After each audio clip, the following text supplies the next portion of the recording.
Vidéo achat manga du mois de mars. Alors on commence avec Jujutsu Kaisen aux éditions Kiun. J'ai fini le tome 1 et là je m'attaque au tome 2. Bonne série, bon shonen que je conseille à tous. Ensuite j'avais kiffé Rikudo le tome 1 et 2. Du coup je me suis empressé d'acheter le tome 3 et 4. Finalement j'ai eu raison, c'est exactement, enfin pas exactement mais c'est dans le même délire qu'Hajime no Ippo. Donc je surkiffe Rikudo. Bonne lecture. Juste une seconde. Allô? Ah, t'es sérieux avec tes achats manga là? Quoi? Mais tu oses copier le grand Razio Manga, le créateur des achats manga sur YouTube. Tu fais pitié de ouf. Mais non mais... Mais quoi, sois original un minimum, fais autre chose là. Ouais, j'avoue Anto il a raison. Je suis en train de copier ce mec. Ok, pas bouger. Ah. Bonjour. J'ai l'air bien ridicule comme ça, hein. Comme vous pouvez le voir ici, j'étais au Japon avec mes 3 potes pendant une semaine. Je suis revenu là à l'instant avec une téléportation instantanée. C'est complètement faux. J'ai acheté plein de mangas, plein de figurines, plein de Wiki Shonen Jump. Eh frère, rien que on s'est mis bien au Japon. On va vérifier ça, on va commencer ça tout de suite.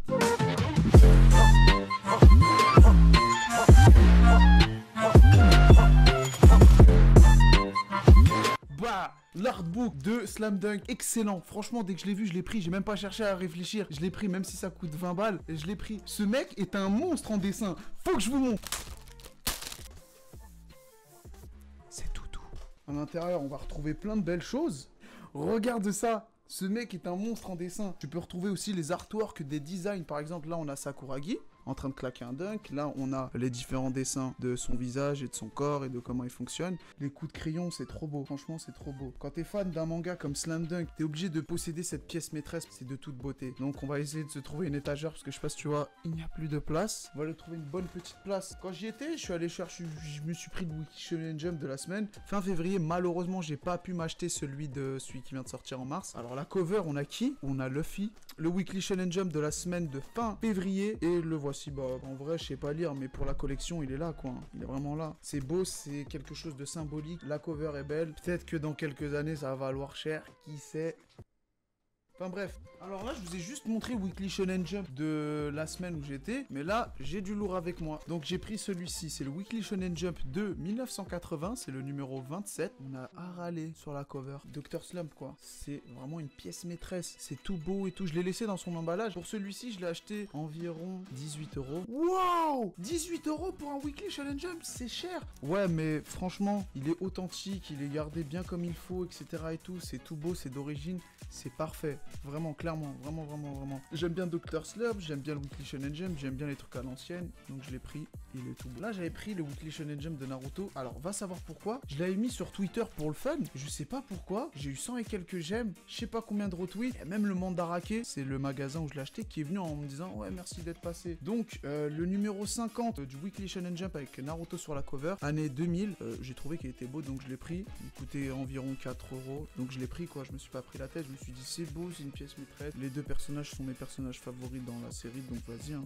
Ensuite, là par contre, je suis vraiment fier de moi. Là, les 3 prochains Weekly Shonen Jump que je vais vous montrer, c'est vraiment une fierté. On va commencer par le numéro 21 de l'année 1991 du Weekly Shonen Jump. Et regardez, on a qui dessus? Sangoku en Super Saiyan. Donc là, on suit juste le combat contre Freezer. Hein. Ça se bat fort, ça ressuscite, nanana. Mais il n'y a pas que ça qui m'a frappé. Ce qui m'a frappé, c'est qu'on voit que c'était vraiment l'âge d'or du manga à ce moment-là. Donc tu commences par du Dragon Ball, donc tu finis ton petit chapitre de Dragon Ball, tu vois, t'es surpris, le mec il a les cheveux jaunes. Paf, qu'est-ce qui se passe? T'as du City Hunter, juste ici, Nicky Larson pour les intimes. Tu finis ça, t'as du Slam Dunk, genre là vraiment c'est par la suite. Hein. Tu finis Slam Dunk, t'as quoi? T'as Dragon Quest. Tu finis Dragon Quest, t'as Jojo. Et t'as vraiment de la qualité sur qualité sur qualité. Genre en gros, le Weekly Shonen Jump, tu l'achètes, tu lis complet. Franchement, il y a du Yu Hakusho, je suis un malade, il y avait vraiment des trucs de ouf. Les mecs. Vous voyez ce que c'est? C'est encore du Weekly Shonen Jump, mais là, c'est le tout premier chapitre de Jojo Bizarre Adventure de 1987.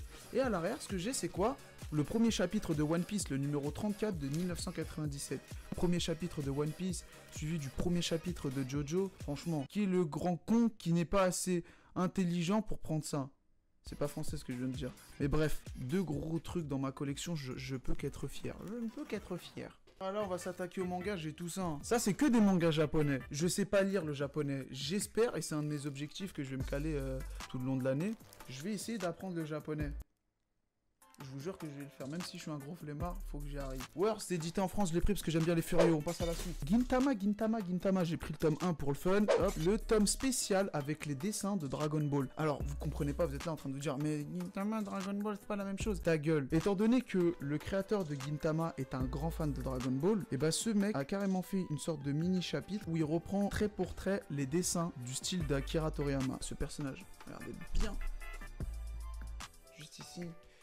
Pareil, ici, là, on dirait Yamcha, et là, on dirait Vegeta. Gintama, c'est très drôle et trop bien. Lisez ou regardez Gintama, les mecs. Allez, tome 1, Dragon Ball, c'est emblématique, c'est cool, super, on passe à la suite. J'en ai parlé sur Twitter, mais ce manga me fait vraiment de l'œil depuis un petit moment. Genre, il est là, il me fait, viens. C'est Chikanokei, étant donné que je suis fan de Furio, ou de mangas un peu plus underground, où ça se bagarre et tout ça. J'ai lu les 2 premiers chapitres en français, bien sûr. Je me suis tapé directement les 6 tomes. Le tome, il coûtait 2 € le tome.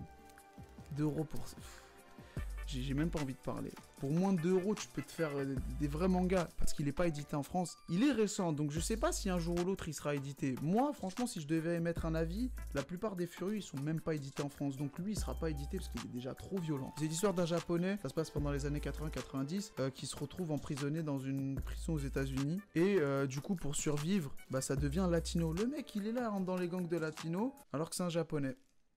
Les covers sont belles, il y a une couleur pour chaque tome, donc là on a du violet, là on a du jaune, là on a du rouge, là on a du vert, on a du rose, du bleu, c'est vraiment très très beau. Si vous connaissez le manga Drop, il y a une suite, c'est Drop OG, il est là, donc j'ai pris le tome 1. Franchement, je l'ai pris juste parce que la cover elle est belle, tu vois. Après, Drop c'est bien, mais est-ce que la suite elle est bien? Je ne sais pas parce que je l'ai jamais lu. Boxster, franchement l'histoire elle est trop bizarre. Les dessins aussi, donc si je te montre, regarde, c'est un peu des dessins un peu chelou, ça fait peur vite fait. En gros on suit l'histoire d'un type, tu vois, c'est un loser, sa vie elle est pas ouf. En gros il se retrouve dans une sorte de truc où ils font que de se battre. D'un coup il développe des réflexes de ouf et il commence à casser la gueule à tout le monde. C'est un manga qui a l'air cool, même si les dessins sont un peu space. C'est pas le style de manga que tu vas retrouver quoi. Regarde, les dessins ils sont un peu bizarres, les visages sont un peu décomposés, regarde, par exemple ici, tu vois, c'est pas vraiment le style de manga classique.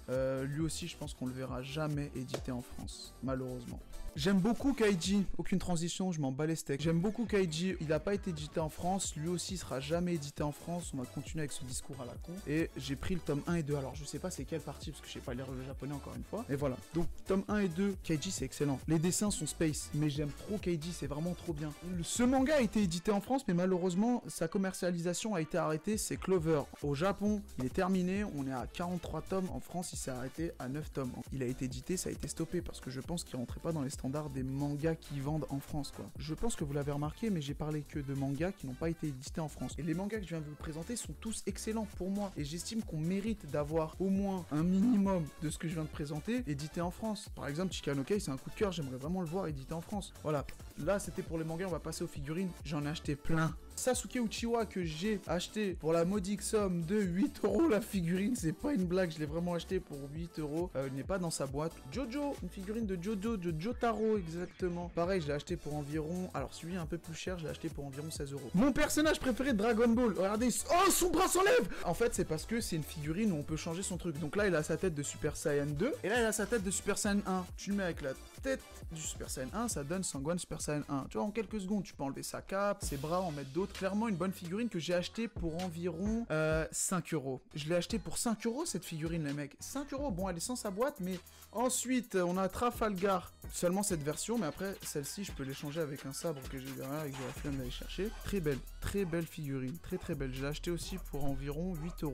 Gintoki, le personnage de Gintama. Je l'ai acheté pour environ 8 € aussi. Très belle figurine, visage détaillé, tout est beau. Je suis plutôt content de cet achat parce que j'avais pas du tout de figurines Gintama, j'avais que des figurines Dragon Ball, c'est le forceur, et des figurines One Piece. De mes figurines préférées, Eren Yeager de l'attaque des titans, très jolie, je peux lui enlever sa cape, mais je trouve qu'il est trop classe comme ça. Celle-ci, je l'avais achetée pour environ 12 €. Oh là, je vous ai montré seulement les figurines qui n'avaient pas de boîte. Maintenant, je vais vous montrer les figurines. Qu'est-ce que je fais avec cette merde? Oh là, je mets mon bonnet, nique sa mère. Je vais montrer les figurines avec boîte et vous verrez qu'au niveau du prix, franchement, je suis bien. Ah ouais, je suis en ouf. Putain, j'ai oublié de vous montrer le sabot, la chaussure.